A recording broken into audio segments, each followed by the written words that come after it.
I'm not sure if it's cute or not. Charles Pellegrin's doing an impression while we were watching that, but he's with us here on set. Don't do it again, no. Charles, the impression, no. He's talking about Australia's social media ban on children under 16. It's taken effect since the early hours, of course, of December the 10th. It's a world first in terms of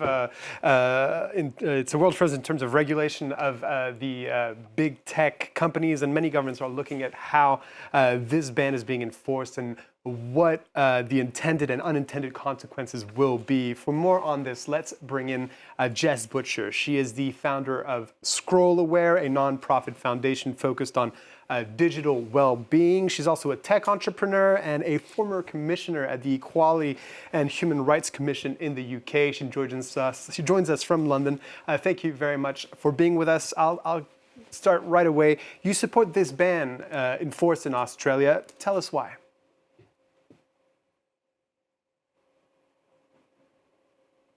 Watching.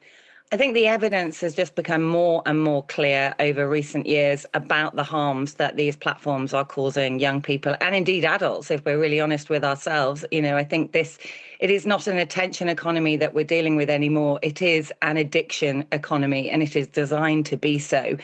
And children especially are suffering, not just in the time opportunity cost of 3, 4, 5 hours a day that they're having sapped from their real world lives, but also the impact on their attention, their focus. And of course, there's a huge amount of publicity about the very specific harms that they are subject to within these platforms. So I think it's really important to try this. Parents are crying out for help here because they're really struggling to know how to deal with it. So I'm very excited to see how it fares. The social media in the word social in social media is a bit of a misnomer, because originally these platforms' purpose was to connect people who sort of already knew each other, and increasingly it's changed to content creators providing content to viewers, and it's more one-directional. Can you give us a sense of how that trend's evolved for these big tech companies? Yeah, this has been a really interesting trend, I think, particularly over the last 2 to 3 years. When we saw the huge success of TikTok around the world, we saw other platforms catching up with that and emulating many of these styles of what is now considered algorithmic media. Social media, as you say, is a misnomer. Only last month, Meta in court filings outlined how on Instagram, only 7% of the content that any of us see, children and adults, is from people that we know, that we have requested to follow. And 93% is now served up to the user algorithmically according to their preferences. So it is now just a content platform, and it's effectively a slot machine. As the image is showing, we just reel through very, very quickly. And the impact of that on our concentration is hugely significant and very, very worrying. There's been a lot of talk, actually, of peak social media use happening around 2022, and that people are now naturally actually sort of retreating from these platforms. Could this ban that's being enforced on kids under 16 in Australia right now be a bit of a watershed moment for these social media platforms? I think it could, and how successful it actually is in practice remains to be seen.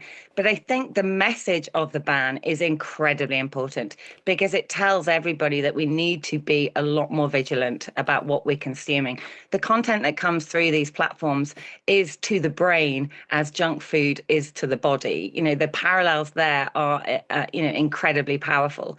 So we'll have to see how it works, but I think everybody needs to wake up to the time that they're spending and be much, much more intentional with that time. And of course, a ban like this gives parents the support they need to actually make that case more forcefully where their children are concerned. And not just parents, but of course also schools, where we've seen a lot of debate over the last couple of years around what access to these technologies within the school environment is meaning, and the challenges that teachers are having within the school environment in trying to monitor, regulate and grab back the child's attention for the classroom for deeper learning.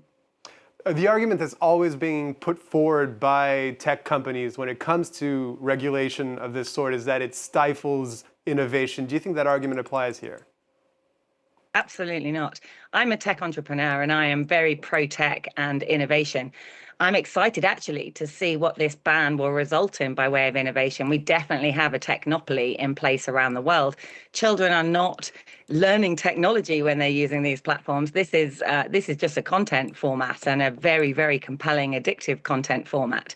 So I would love to see more platforms coming in that actually provide, again, we go back to social content that enables people to use these tools to connect with those that they know or those that they want to meet in the real life, and actually drives people back into the real world, back to real world hobbies, back to connection, and back to learning.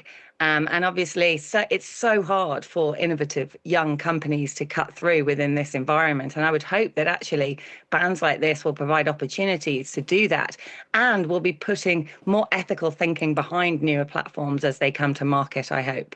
There's a generation of young digital activists in Europe, elsewhere, people who've grown up with social media, who have lived experiences of its potential harms as well as its benefits. There's a lot of talk about, yes, an alternative platform or a different kind of platform emerging.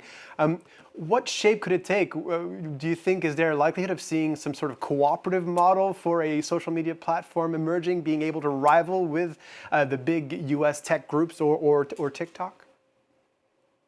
I think it's a daunting prospect for any startup to consider the possibility that they might rival one of these big platforms. But I do think that the consumer zeitgeist is shifting in the direction of wanting to unplug more and understanding and appreciating the harms. And there's a huge opportunity for platforms, new platforms, to come in to meet that demand.